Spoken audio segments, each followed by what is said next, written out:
All right, folks, we are here back for another weekly challenge, and this is the finale of the weekly challenge.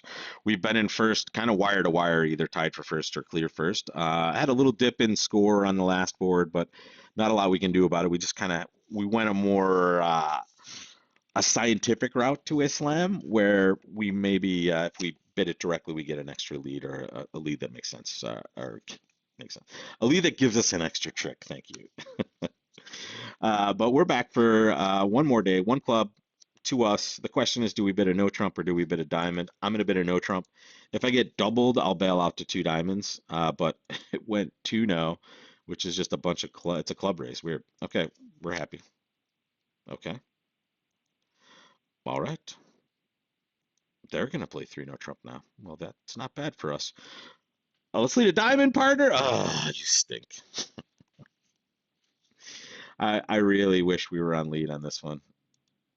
Um, this is unfortunate.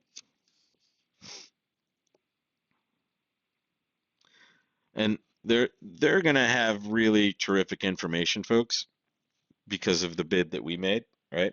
We've oversold our hand, so they know every scratch a point on this hand, right? They know absolutely everything. So at this point, I almost don't want to give them another diamond, but if I lead a spade, I'm just going to be giving them a trick as well. So here's what I'm going to do. I'm going to just clear diamonds. So I avoid this little spade end play, and now I'm just going to sit back and wait to see if they let me in with the spade. And if they do, I will take my diamond tricks, right? But at this point, it seems super unlikely I'm going to do anything other than just be pitching towards the end. Maybe I get a spade, maybe I don't. Notice the diamonds are the worthless cards, or at least they should be at this point. And here we go. Yep. How did this is amazing, folks. It's unbelievable. We're still in first place, which should show you how big our score was because we just got a zero ball on that one. And this, you know what it was, folks? Why did we get a zero? Why do you think? Because silly me decided to overcall one no trump with this hand, right? If you don't, if you just behave normally, this is a great lesson because I've talked about this all the time and I just inflicted it on myself. If you just behave normally, like I've been telling you the whole time we've been doing essentially, you get a good score, right? You overcall a diamond, you do fine. You overcall a no trump, the opponent's bid a game that you basically can't touch on a heart lead. Let's see, on a diamond lead, can we beat it? No, we can't even beat it on a diamond lead. So this is a sick hand where my choice of bidding a no trump, which should scare the opponents away, gets them to three no trump and gets us a zero, folks. So, not pat on the back, just self-flagellation here for that one. That's just terrible, terrible stuff. I mean, in the long run, it goes positive for me at least, right? If I expect to play a little bit better and I'm a little more aggressive, I'm going to be better off in the long run. But in the short term, you're going to take hits like that, and that's just the way the cookie crumbles. But we'll try to maintain this lead. It's going to go a club of heart. The modern method here, folks, is to bid a no trump, not a spade. You only bid a spade here when you're unbalanced, right? So in this case, I chose to bid a no trump because I'm flat and I want to play no trump, especially when partner's a balanced hand. They only have a five count. That's pretty ugly. But really, we don't have a fit, so we're not in the worst possible spot. Okay, I'll win this king here. I'm going to be pretty passive on this one and just play a low heart. Uh, I'll cover. And now I can crowd out a trick there in hearts, especially if they want to lead a spade. I'm happy, folks. They're going to cook me up with that finesse. They're going to lead another spade. Now I'm just going to take three tricks and exit a heart, folks. That's what we want. We're going to pitch a diamond from there. And we'll pitch a club.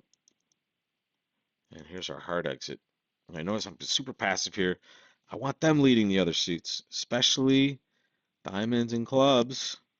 Maybe not clubs, though. That looks like clubs are just wrong for us. King Jack to our left. There it is. Eight of diamonds is still a winner. We're going to play for it to be a winner at some point.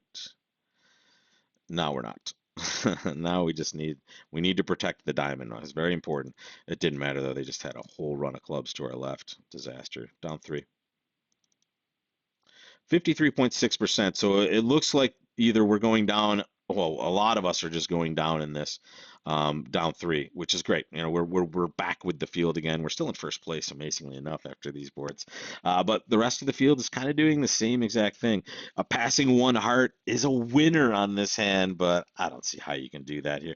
You get very lucky that partner has such a bad hand, and the opponents don't balance here. So in this point, playing one no trump keeps you with the field, and even down three, 53.6, right? Back to normal stuff, right? If you don't behave like a maniac like me, you do just fine. So this is lovely. A diamond a spade double, interesting. We have the best hand at the table, and we have hearts and clubs, and no fit in spades. I'm gonna bid two clubs this time. I'm gonna go a little different than what I think the field might do, and then I'm gonna bid. God, I might just pass two spades. I'm guessing the field bid two hearts here most of the time. Sure, let's just play two spades. Come on, partner, have a good hand in spades. Come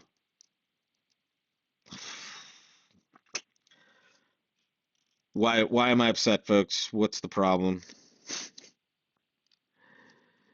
If I had just bid two hearts, we would have found a nice heart fit. Right, so I've put myself in a really tough spot, folks. But it's not the worst position I've ever been in. And here we're gonna try to draw Trump and maybe get to pitch some of our losers on hearts if we get lucky. It looks like the right player has the ten of spades here. Okay, draw Trump, sure. We like that. We like this too, honestly. We don't want to lose three diamonds, right? We want to lose only two of them, and they've guaranteed that that's the case. And now we would just have all the rest here. I don't know how this is going to be, folks. Luckily, we got to play a major, but hearts was going to be really good, folks. All right. Let's see if we held on. We did well on the last board. So there. All right, cool. So Tony Tenner behind us. We did our best to kind of come back down to you, buddy. It didn't work out in the end for you, but for us, 78.6. And there it is, playing two spades. Hearts. Ooh, if we bid two hearts, yeah, I don't know if I would have bid four hearts with this hand, but it would have been tempting for sure. But hearts makes three or four. Usually, it looks like it makes three here. Let's take a look. Oh no, no, it looks like it should make four. I mean, I'm not gonna look at this too closely.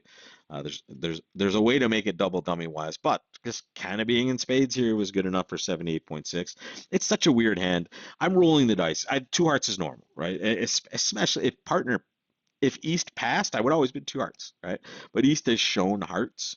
So I decided to kind of bid clubs, hoping it was okay for us and maybe just, not necessarily putting us too far out there, but giving us a chance at a better contract than might have been around at other tables. But we'll take this one and we'll look at our whole result stream here. Pretty good. These two boards, this one we couldn't really do anything about. We just bid it a different way than a few of the field did. This one was just us, me being greedy, opening that 14 point or overcalling a 14 point no trump and getting a zero as a result of it, just because of my greedy bidding. So hopefully lessons learned for all of you, and hopefully you can point people towards the beginner program that will be on this channel.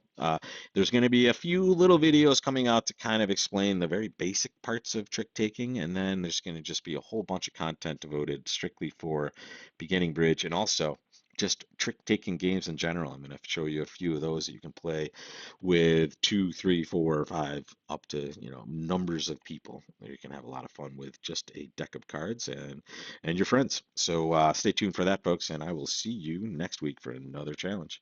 Have fun, folks.